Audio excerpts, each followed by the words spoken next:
सभी का स्वागत है। सेमेस्टर 2 23-27 के जितने भी छात्र हैं, आप सभी को एग्जाम से लेकर रिलेटेड चीज़ें हम अपने प्लेटफॉर्म पे आप सभी को हम शेयर करते हैं। तो आइए आज हम इकोनॉमिक्स मेजर पेपर 2 का को प्रश्न 4 आज हम डिस्कस करने वाले, और प्रश्न 4 में आप सभी को पूछे जाने वाले जो सवाल है आप सभी के लिए ही बहुत इंपॉर्टेंट है। और इस वीडियो के अंतर्गत आप सभी को यह पता चलेगा कि इकोनॉमिक्स मेजर पेपर 2 का जब आप एग्जाम लिखते हैं, अगर यह प्रश्न पूछा जाए तो किस प्रकार से आप प्रश्न को सजा कर लिख सकते हैं, ताकि आप सभी को अच्छे नंबर जो चेक करेंगे, आपका कॉपी जांच करेंगे, वो दे सकते हैं। तो आइए पूरी तरह से हम आप सभी को दिखाते हैं कि यह क्वेश्चन के साथ आप सभी को किस प्रकार से आंसर को अपने आंसर शीट में लिखना है एग्जाम हॉल में। तो सबसे पहले हम क्वेश्चन नंबर 4 पे आते हैं, और क्वेश्चन नंबर 4 में बताया जाता है कि गरीबी और असमानता और ग्रामीण और शहरी गरीबी क्या है और गरीबी रेखा क्या है। सबसे पहला क्वेश्चन अगर आप समझते हैं तो सबसे पहले पूछा गया आपसे कि गरीबी और असमानता क्या है, दो चीज़ डिफरेंस पूछा गया। उसके बाद क्वेश्चन उसके अंदर पूछा जाता है कि ग्रामीण और शहरी गरीबी क्या है, गांव वाला गरीबी क्या है और शहर वाला गरीबी क्या है। उसके बाद पूछता है कि गरीबी रेखा क्या है। तो इसमें अगर हम देखें तो 3 प्रकार से आंसर पूछा गया है। गरीबी असमानता, पहला क्वेश्चन ये बन गया।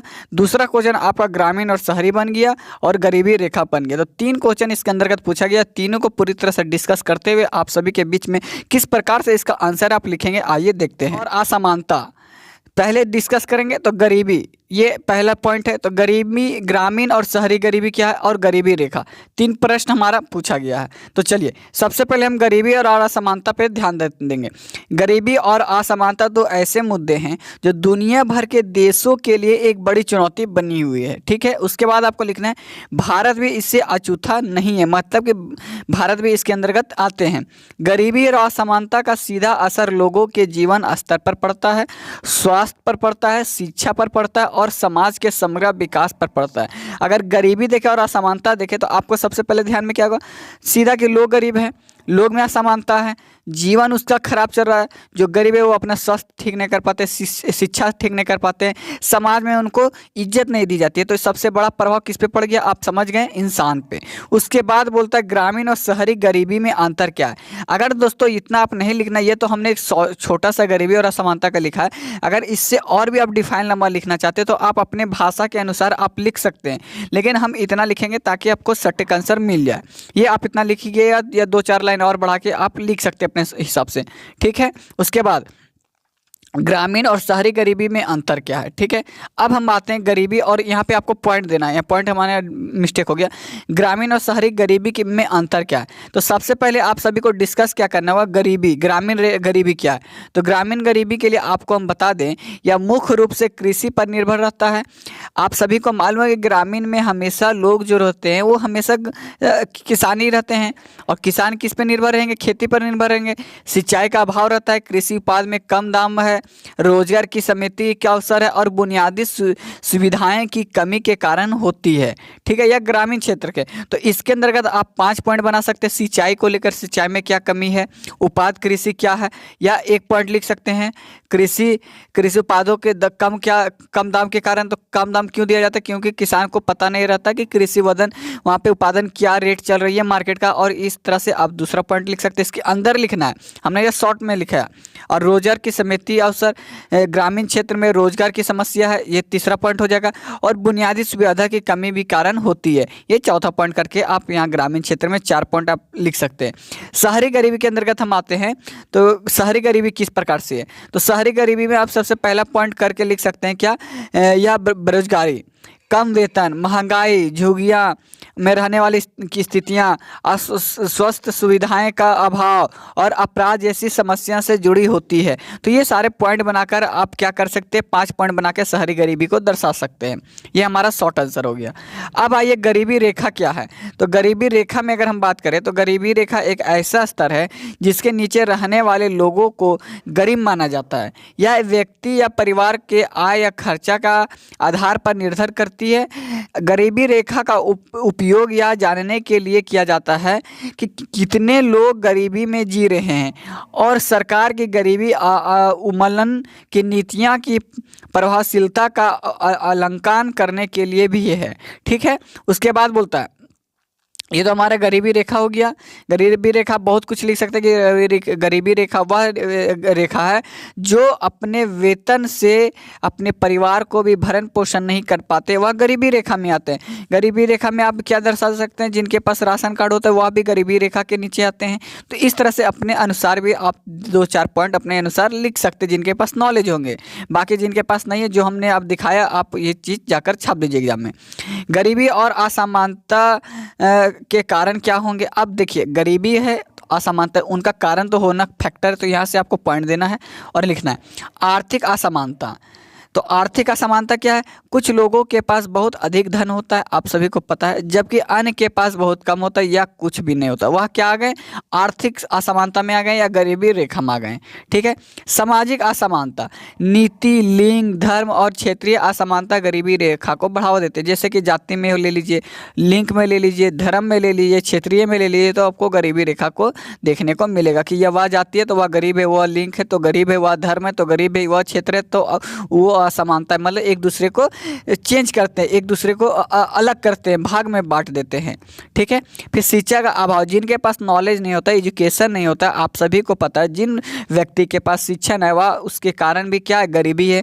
जिनके पास शिक्षा नहीं हुआ गरीबी रेखा में ही जिएंगे, क्योंकि वो 5,000 2,000 से ज़्यादा महीना नहीं कमा सकते हैं। तो वह क्या, वह उनको शिक्षा अगर मिलती, वह शिक्षित रहते तो उनको पता रहता कि कौन सा कार्य हमें हमारे लिए सुविधा लायक है, हम कौन सा कार्य करने से हम कम समय में अच्छे वेतन उठा सकते। तो ये सारे चीज़ें भी होती है। तो शिक्षा का अभाव से लोगों को अच्छी नौकरी पाने और गरीबी से बाहर निकालने में कठिनाइयाँ होती है, अगर शिक्षा का अभाव रहा। मान लीजिए एक गरीब है और वो पढ़ा लिखा नहीं है, और उसे बोल दिया जाए कि एक आप एप्लीकेशन लिखिए ताकि आप सभी को यहाँ पे नौकरी मिल सके, तो उनको यह ही नहीं पता होता है कि एप्लीकेशन नाम का चीज़ क्या होता है, और वो चीज़ें नहीं लिख पाते हैं, और उनको उनके पास होने वाली समस्या को वो समाधान नहीं कर पाते, और जहाँ पे वो जीते उसी तरह वह गरीबी में जीते हुए मर जाते हैं, और उनकी गरीबी की अभाव में ही जीत लेते हैं। तो यह भी शिक्षा के अभाव आप लिख सकते हैं। तो दोस्तों, अगर हम जो चीज़ें बता रहे हैं, हम एक आप सभी को लिंक से कनेक्ट कर रहे हैं, आप इसको लेकर आप अपने एग्जाम हॉल में एक लंबे समरी लिख सकते हैं।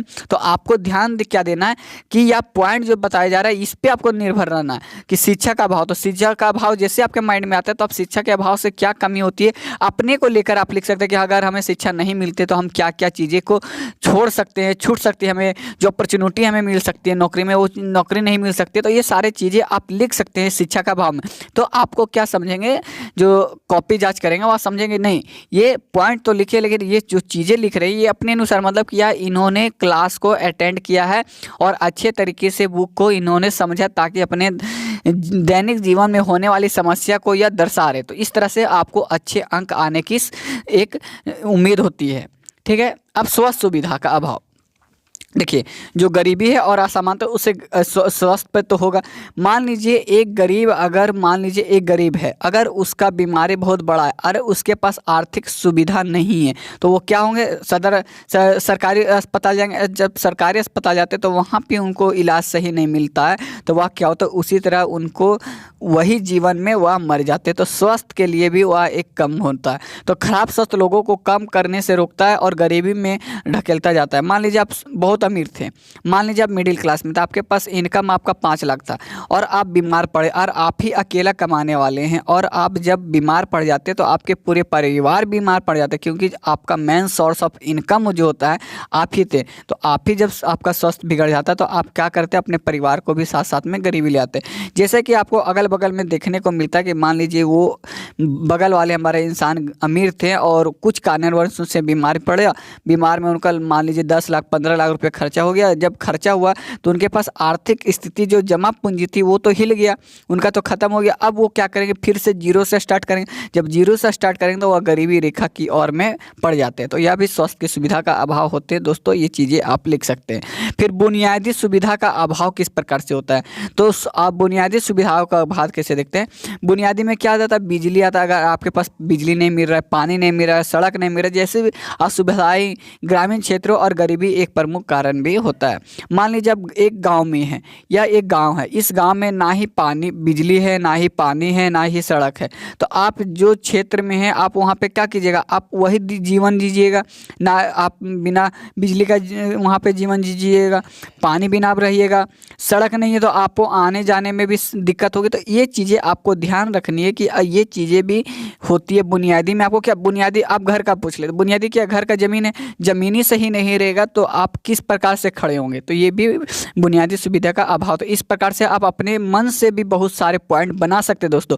बस जो चीज़ें हम बता रहे उसको लेते हुए आपको माइंड में रखना है ताकि आप एग्जाम में एक अच्छे स्कोर कर सकते हैं।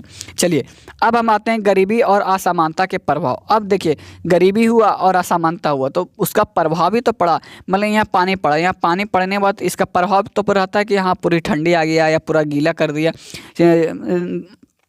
ज़मीन को। तो इस प्रकार से आप प्रभाव देखेंगे। तो अब गरीबी जब आती है और समानता रहते हैं तो उसका प्रभाव किस प्रकार पड़ता है। पहला अर्थ अस्वस्थ है। गरीब लोग अक्सर कुपोषण और संक्रामक रोगों और अन्य स्वस्थ समस्याओं से पीड़ित होते हैं। मान लीजिए अस्वस्थ, सबसे पहले का अस्वस्थ मतलब बीमार। अगर आप बीमार पड़ते हैं तो उसका प्रभाव क्या पड़ता है, सबसे पहले तो आप गरीब में चले जाते हैं, उसके बाद बीमारियाँ आपको जो ठीक नहीं हो सकती और फैलती जाती है और आपके अस्वस्थ पे क्या होता है, समस्या दिन पर दिन बढ़ती जाती है। दूसरा शिक्षा का निम्न स्तर। गरीबी बच्चे के पास अच्छी शिक्षा प्राप्त करने के लिए साधन नहीं होते। आप अगर एक मिडिल क्लास, एक गरीबी रेखा में जी रहे हैं, मान लीजिए या गाँव और यहाँ पे शिक्षा की बात किया जाए तो यहाँ पे शिक्षा जब नहीं मिलता है तो वहाँ पे लिमिट शिक्षा मिलता है तो वह वहीं तक रह जाएगा, वही शिक्षा तक वो रह जाएगा जहाँ तक उसको पढ़ाया जाएगा। तो शिक्षा का भी अभाव यहाँ पे रह जाता है। उसके बाद असुरक्षा। मान लीजिए यह गाँव है, या गाँव में अगर आपको सुरक्षा नहीं दिया जाता तो वहाँ पे क्या होगा, चोरी चारी चमारी एकदम होते रहेगा, क्योंकि यहाँ पे पुलिस का ध्यान ही नहीं है, सुरक्षा का कोई हिंसा भी नहीं है। तो गरीबी लोगों अक्सर हिंसा, अपराध और प्राकृतिक आपदाओं के प्रति अधिक संवेदनशील होते हैं। ठीक है, मान लीजिए जब गरीब है, कुछ मिल ही नहीं रहा तो वहाँ पे क्या होगा, हिंसा होगा, अपराध होगा और क्या होगा, अपराधों को दिन पर दिन बढ़ते जाएंगे। अब देखिए सामाजिक असमानता में क्या होता है। गरीबी सामाजिक विभाजन को बढ़ावा देती है और समाज के में तनाव का पैदा करती है कि ये समाज अलग है, ये समाज अलग है, और इस तरह से परिवर्तन कर देते हैं। उसके बाद आर्थिक, उसके बाद हम आते हैं आर्थिक विकास में बाधा पड़ती है। गरीबी और असमानता आर्थिक विकास को धीमा कर देती है। और गरीबी और असमानता में देखिए आर्थिक विकास में बाधा किस प्रकार से आई। गरीबी और असमानता आर्थिक विकास को धीमा कर देती है। गरीबी और असमानता अगर आपके अंदर गरीबी या असमानता में आते हैं तो आर्थिक जो आपका विकास होने वाला था वो बंद हो जाता है। वो क्या होता है, धीरे धीरे गरीबी रेखा में ले जाता है या असमानता की ओर ले जाता है। तो इस तरह से आपकी जो उन्नति रहती है वो कम हो जाती है। ये सारे 5 पॉइंट आप इस प्रकार से लिख सकते हैं बढ़ा कर भी। उसके बाद आते हैं गरीबी और असमानता को कम करने का उपाय। मान लीजिए प्रभाव देखे, कारण देखे, अब इस पूछ लिया जाए एग्जाम में कि आप इसका कारण, अब इसका उपाय बताइए, आप इससे कैसे निकल सकते हैं। मान लीजिए आप एक गरीबी रेखा में और आपको निकलने का अवसर दिया जाए तो आप किस प्रकार से निकल सकते हैं। तो आइए आपको कौन सा अवसर यूज करना होगा ताकि आप उस गरीबी रेखा से निकल सकते हैं। सबसे पहला आर्थिक विकास। आर्थिक विकास रोजगार के अवसर पैदा करता है और लोगों की आय बढ़ाता है। सबसे पहले आर्थिक विकास कीजिएगा तो क्या कीजिएगा, रोजगार बनिएगा, और रोजगार बनने के बाद आप क्या कीजिएगा, अपना आय में बढ़ोतरी कीजिएगा। तो आप क्या होगा, आर्थिक विकास से ऊपर आइएगा, फिर मिडिल में आइएगा, मिडिल के बाद अमीर बनिएगा। तो ये आर्थिक विकास हो गया। शिक्षा जो आदमी के पास रहता है वो सभी एक लिए गुणवत्तापूर्ण शिक्षा निश्चित करना है। मतलब कि अगर आपके पास शिक्षा है तो आप एक आर्थिक आपका विकास हो रहा है कहीं ना कहीं। उसके बाद होता है स्वस्थ। सभी के लिए स्वस्थ सुविधाएं उपलब्ध कराना है। जैसे कि अगर एक गांव में हॉस्पिटल खोल दिया जाए, अस्पताल खोल दिया जाए स्वस्थ के लिए कि अगर कोई बीमारी हो तो हमारे सुविधा में आइए, हम आपको स्वास्थ्य को ठीक करेंगे। तो वो हमेशा जब फिट रहेंगे तो रोजगार पे जाएंगे, रोजगार पर जाएंगे तो वो अपना आय लाएंगे तो वो क्या होंगे, गरीबी रेखा से ऊपर आएंगे। समाज सुरक्षा। सामाजिक सुरक्षा में क्या, गरीबी के लिए सामाजिक सुरक्षा योजनाएं शुरू करना चाहिए कि वह जाति गरीब है तो उसको किस प्रकार से आगे बढ़ाना चाहिए। तो इस तरह से इसीलिए OBC ST SC को क्या दिया जाता है, आरक्षण दिया जाता है ताकि वो समाज को, जो समाज चाहता चाहते थे कि हम गरीबी में हैं, हमेशा गरीब दलित में है, तो उसको एक सुधार के लिए क्या दिया जाता है, 31% छूट, 40% छूट। तो इस प्रकार से छूट देकर उसको प्रेरित करते हैं कि आप सामाजिक सुरक्षा में सुरक्षा आपको दी जा रही है, आप वहाँ पे आइए, आपको अवसर दिया जा रहा है, अब आप गरीबी से निकलिए। तो ये सारी चीज़ें योजनाएं बनाई गई है। अब बुनियादी सुविधा, ग्रामीण क्षेत्रों में बुनियादी सुविधा का विकास करना। मान लीजिए जिस गाँव में एक भी सड़क नहीं है वहाँ सड़क बना दीजिए, पानी नहीं है तो पानी पहुँचाए, बिजली नहीं है तो बिजली पहुँचे। तो इस सब चीज़ें पहुँचाने के बाद क्या होता है कि बुनियादी जो चीज़ें गाँव में नहीं अब तक देखी थी, जब बिजली आती है, लाइट आती है, सड़क आती है, तो क्या होंगे, गांव की रौनक बढ़ेगी, और रौनक बढ़ेगी तो आय बढ़ेगी। ठीक है, तो ये सारे चीज़ें हैं। अब देखिए समावेश विकास किस प्रकार से होता है। विकास की प्रक्रिया में सभी वर्गों में शामिल करना। मान लीजिए आप एक किसी प्रजाति का है और उस प्रजाति में अगर आपको नहीं लाया जाता है, अगर आप मिलकर काम करते हैं, अलग अलग जात के, अलग अलग धर्म के अगर मिल के एक में काम कर रहे एक घर में, तो आप क्या होंगे कि आप विकास की ओर जाएंगे, क्योंकि सबके पास अलग अलग नॉलेज रहेगा, अलग अलग नॉलेज के अनुसार वो अपने आप को विकास करेंगे। और जब विकास करेंगे तो एक दूसरे को लेते हुए चलने से क्या होता है, समावेश विकास कहलाता है दोस्तों। तो इस प्रकार से आप सारे पॉइंट को अच्छे तरीक़ा से दर्शा सकते हैं एग्जाम में। उसके बाद आपको एग्जाम में कुछ इस तरह लिखना है, निष्कर्ष। अगर आप निष्कर्ष लिखते हैं तो जो एग्जामिनर होता है, जो कॉपी जांच करता है, उसको पता होता है कि यह निष्कर्ष लिख रहा है, मतलब ये जो क्वेश्चन उन्होंने लिखा है उसको समझ में आया आखिर यह क्वेश्चन कहना क्या चाह रहा है। तो आपको लिखना है, गरीबी और असमानता एक जटिल समस्या है जिसके लिए व्यापक और दीर्घकालीन समाधान की आवश्यकता होती है। सरकार, गैर सरकारी संगठन और नागरिक समाज को मिलकर इस समस्या का समाधान ढूंढना होगा। अधिक जानकारी के लिए आप निम्नलिखित विषयों पर ध्यान कर सकते हैं। मानव विकास सूचक, गरीबी उन्मूलन कार्यक्रम और सस्टेनेबल डेवलपमेंट गोल। और यह उत्तर केवल एक संक्षिप्त परिचय है। गरीबी और असमानता के बारे में अधिक जानने के लिए आप विविध पुस्तक और लेखों के स्रोत पत्रों का ध्यान कर सकते हैं। क्या आप इस विषय पर कोई प्रश्न पूछना चाहते हैं तो दोस्तों आप हमारे नीचे कमेंट में जाकर लिख सकते हैं। और जिस प्रकार से हमने आप सभी को बताया है, अगर आप इसको इतना लिख देते हैं तो दोस्तों आपको 90% नंबर मिल जाएगा। अगर हमने जिस प्रकार से आपको बोला कि कुछ कुछ वर्ड को और आप एडिंग करते जाएं अपने भाषा को मिलाकर, तो आपको 100% नंबर से दोस्तों इस नंबर में कोई नहीं काट सकते। बस इस प्रकार से आपको लिखना है ताकि आपको एक अच्छे संख्या में नंबर दे सके दोस्तों। तो क्वेश्चन नंबर 4 आपको किस प्रकार से सही लगा इकोनॉमिक्स मेजर पेपर 4 का। अगर इसमें अभी भी आपको किसी प्रकार का डाउट लग रहा है दोस्तों तो कृपया कमेंट करें, क्योंकि आपका एग्जाम में अपडेट नहीं रहा गया है। आपको जो भी पूछना है तुरंत कमेंट बॉक्स में आइए ताकि आपके लिए हम नेक्स्ट वीडियो जल्द से जल्दी ला के आप सभी पे अपडेट कर सके दोस्तों। तो वीडियो अच्छी लगती है दोस्तों लाइक करें, और जितने भी इकोनॉमिक्स छात्र है बीबीयू के, पूरे बीबीयू के एक एक छात्र तक हमारा वीडियो पहुंचना चाहिए ताकि नेक्स्ट वीडियो में आप सभी को एक टारगेट के साथ हम पहुंचे दोस्तों। आज के लिए इतना ही। जय हिंद, जय भारत।